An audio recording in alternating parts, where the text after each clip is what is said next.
열왕기하 23장 1에서 15절 말씀입니다.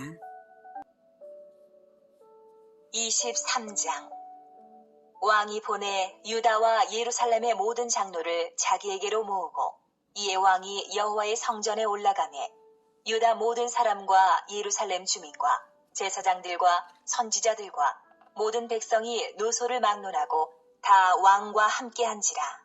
왕이 여호와의 성전 안에서 발견한 언약책의 모든 말씀을 읽어 무리의 귀에 들리고 왕이 단 위에 서서 여호와 앞에서 언약을 세우되 마음을 다하고 뜻을 다하여 여호와께 순종하고 그의 계명과 법도와 율례를 지켜 이 책에 기록된 이 언약의 말씀을 이루게 하리라. 하매 백성이 다 그 언약을 따르기로 하니라. 사랑하는 형제 여러분, 12월 22일 목요일 새벽 목상에 오신 것을 환영합니다. 22장에서는 요시야 왕의 명령에 따라 성전 수리를 하던 중 율법책을 발견했고 그 율법책을 읽은 요시야 왕이 옷을 찢으며 애통했기 때문에 하나님께서는 이스라엘에 내려질 멸망의 심판을 요시야의 시대의 한 세대 동안은 유보하시겠다고 하셨습니다. 이제 요시야는 다음 세대를 위해서 자기 세대의 개혁 운동을 벌이기 시작했는데요. 가장 먼저는 백성들이 공감하고 동의해야 할 뿐만 아니라 백성들 자신이 하나님과의 언약 관계성을 회복해야 하므로 집회를 열고 율법책을 읽어주었습니다. 백성들 자신이 하나님 앞에 서고 주체적인 작정이 있어야만 하는 것이죠. 1절 왕이 보내 유다와 예루살렘의 모든 장로를 자기에게로 모으고 백성의 대표자들인 장로들을 통해서 온 백성을 소집하게 한 것입니다. 2절 이에 왕이 여호와의 성전에 올라가매 유다 모든 사람과 예루살렘 주민과 제사장들과 선지자들과 모든 백성이 노소를 막론하고 다 왕과 함께 한지라. 노소를 막론하고 나이와 지위 고하를 막론하고 모든 백성을 한자리에 모은 것은 하나님 앞에서 온 백성과 함께 언약관계를 갱신하기 위해서입니다. 과거 모세 때에도 그랬습니다. 신명기 29장 9에서 15절을 보면 언약의 말씀을 지켜 행하라. 그리하면 너희가 모든 일이 형통하리라.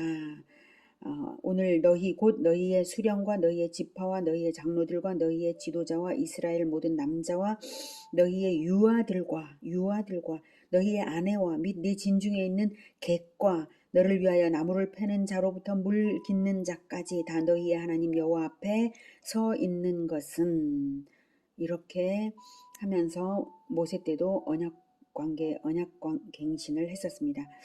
계속 더 읽어드릴게요. 이렇게 여호와 앞에 너희들 모두가 서 있는 것은 네 하나님 여호와의 언약에 참여하며 또 네 하나님 여호와께서 오늘 내게 하시는 맹세에 참여하여 여호와께서 내게 말씀하신 대로 또 내 조상 아브라함과 이삭과 야곱에게 맹세하신 대로 오늘 너를 세워 자기 백성을 삼으시고 그는 친히 내 하나님이 되시려 함이니라. 관계성을 위해서 하는 거라는 거죠. 하나님과의 관계성, 언약 관계성. 그 관계성을 하나님이 원하시기 때문에 이 언약식을 한다. 이렇게 했습니다. 내가 이 언약과 맹세를 너희에게만 세우는 것이 아니라, 이 다음이 중요하죠. 오늘 우리 하나님 여호와 앞에서 우리와 함께 서 있는 자와 오늘 우리와 함께 여기 있지 아니한 자에게까지니, 우리들에게까지 그 모세 시대의 그 언약식은 이어져 내려온 우리들에게까지 효력이 있는 것입니다. 우리가 그 언약을 받아들이고 우리가 지킨다면 말입니다. 이렇게 하나님과의 언약 관계를 유아들까지도 알아야 하는 것입니다. 그래서 이제 왕이 여호와의 성전 안에서 발견한 언약의 모든 말씀을 읽어 무리의 귀에 들리고, 하나님과의 언약을 갱신함에 있어서 율법책에 명시된 내용들이 그들이 지켜야 할 말씀임을 알아야 하는 것이 핵심입니다. 성경 말씀을 알아야 회개할 수 있고 심령이 변화되고 언약 백성으로 살 능력이 생기는 것입니다. 성경 말씀 없는 언약 백성이라는 것은 없으니까요. 오직 말씀밖에 인간을 근본적으로 바꾸어 개혁시킬 수 있는 것은 없습니다. 3절 왕이 단 위에 서서 여호와 앞에서 언약을 세우되 마음을 다하고 뜻을 다하여 여호와께 순종하고 그의 계명과 법도와 율례를 지켜 이 책에 기록된 이 언약의 말씀을 이루게 하리라 하매 백성이 다 그 언약을 따르기로 하니라. 참으로 감격적인 장면이죠. 선언과 맹세로서 하나님께 언약을 갱신했습니다. 언약을 했으니 이제 본격적으로 개혁 실천에 들어가는데요. 과거의 그 어느 왕의 개혁보다도 훨씬 더 철저하고 광범위하게 시행되었습니다. 300년이 넘도록 유다 전역에 뿌리 내린 것을 완전히 갈아엎은 그러한 개혁입니다. 4절부터 왕이 대제사장 hil기야와 모든 부제사장들과 문을 지킨 자들에게 명령하여 바알과 아세라와 하늘의 1월 성시를 위하여 만든 모든 그릇들을 여호와의 성전에서 내다가 예루살렘 바깥 기드론 밭에서 불사르고 그것들의 죄를 베델로 가져가게 하고 네, 가장 먼저는 성전에서부터 정화했습니다. 성전에까지 우상과 우상 숭배를 위한 기물들이 있었다니 그 당시 얼마나 우상 숭배가 만연해 있었는지를 짐작하게 하죠.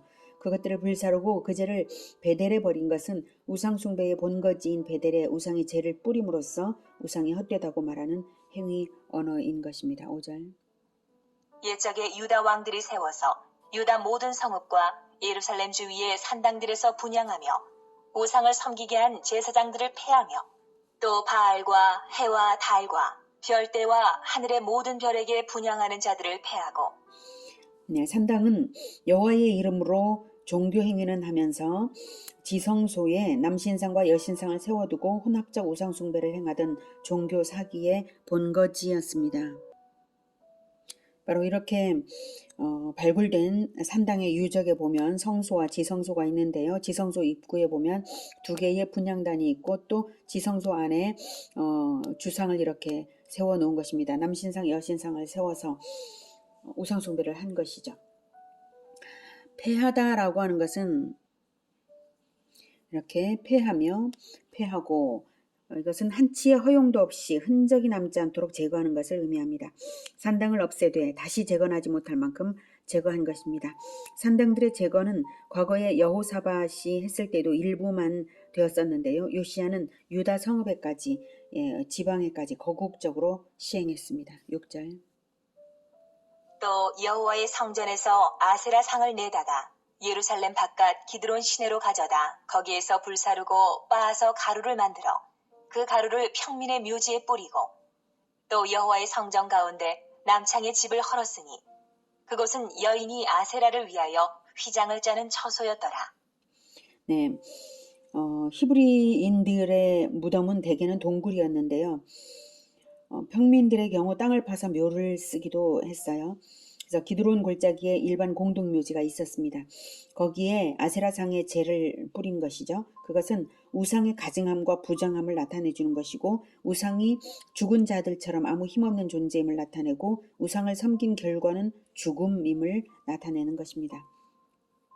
남창의 집이 있네요. 남창은 우상숭배 의식을 집전하던 여사제들과 음란한 성행위를 벌이는 것이 바로 우상숭배의 제의 중 하나였는데요.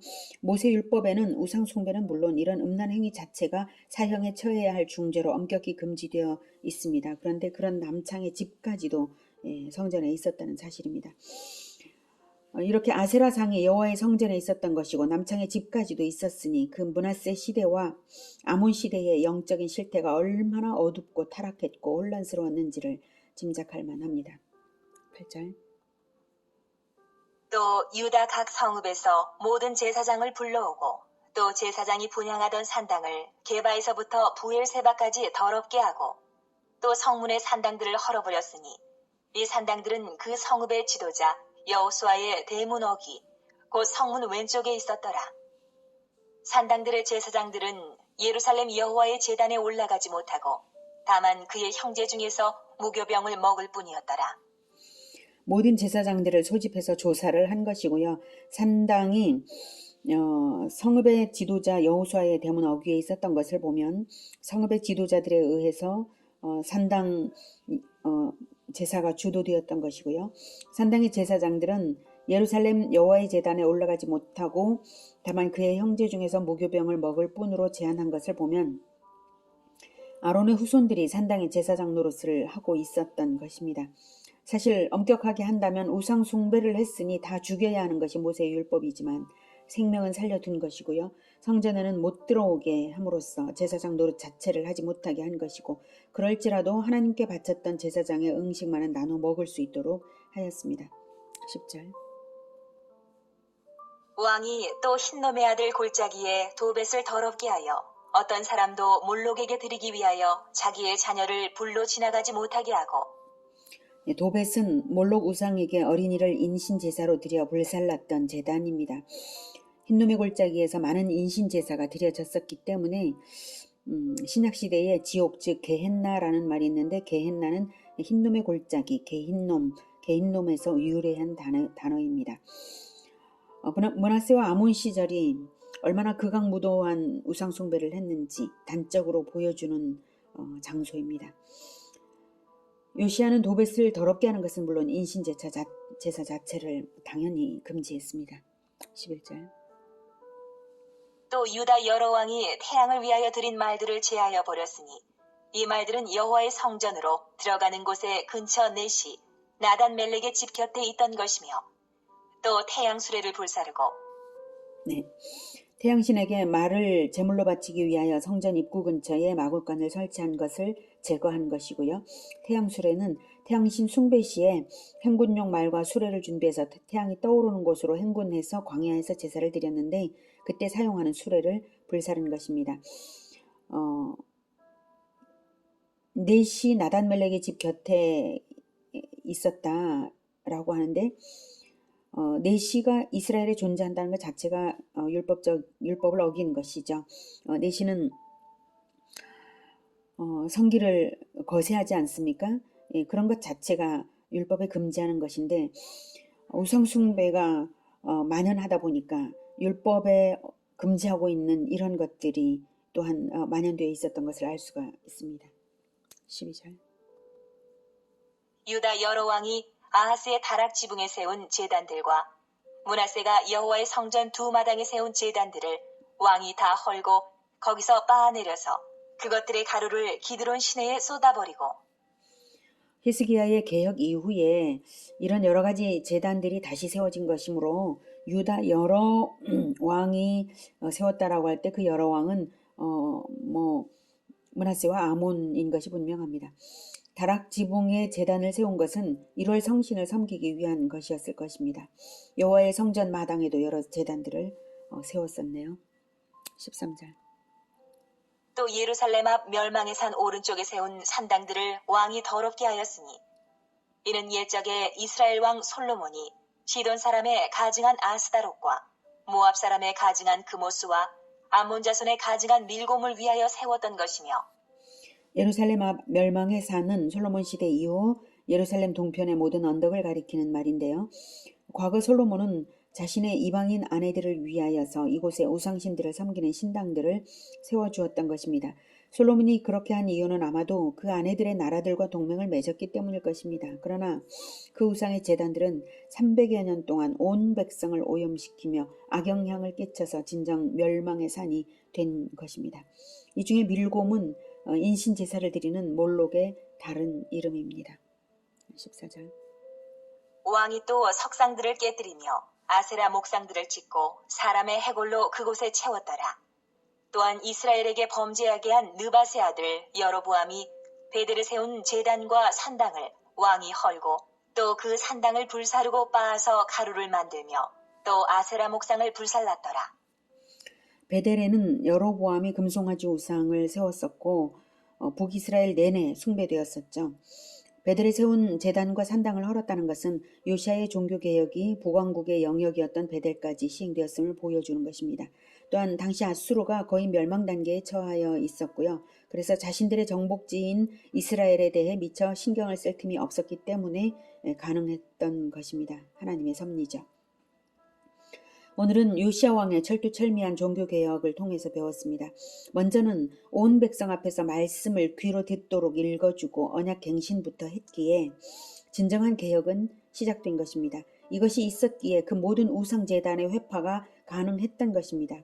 그렇습니다. 우리에게 고쳐야 할 세상 악습들이 있다면 행위만을 버리는 것으로서 개혁이 되는 것이 아니라 먼저는 성경 말씀을 올바르게 배우고 언약 관계성을 분명히 세우는 이것부터 해야 합니다. 그렇지 않고는 행위 자체도 고쳐질 수가 없습니다. 우리는 예수 그리스도의 십자가의 피로 언약 맺어진 하나님의 백성입니다. 그러므로 우리가 성경을 몰라서 언약의 말씀을 어기는 것이 있다면 그리스도의 피를 능멸하는 것이 될 것입니다. 다시 하나님의 말씀으로 언약으로 돌아가고 돌아가는 끝없이 돌아가는 개혁 인생들 되기를 기원합니다. 기도하겠습니다. 하나님, 우리에게 언약의 말씀을 주신 것을 감사합니다. 언약의 말씀을 그동안 잃어버려서 온전히 알지 못하고 배우지 못하고 알지 못하고 행하지 못했던 모든 것을 용서해 주시고 이제 하나님의 언약의 말씀들을 다 배울 수 있게 다 깨닫고 행할 수 있도록 주님 도와주시옵소서. 진정한 개혁이 시작될 수 있도록 간절히 원합니다. 주님 도와주시옵소서. 하나님의 말씀을 깨달음에서부터 그 진정한 개혁이 시작될 것이오니 하나님의 말씀 부흥이 일어나게 도와주시옵소서. 예수님의 이름으로 기도드립니다.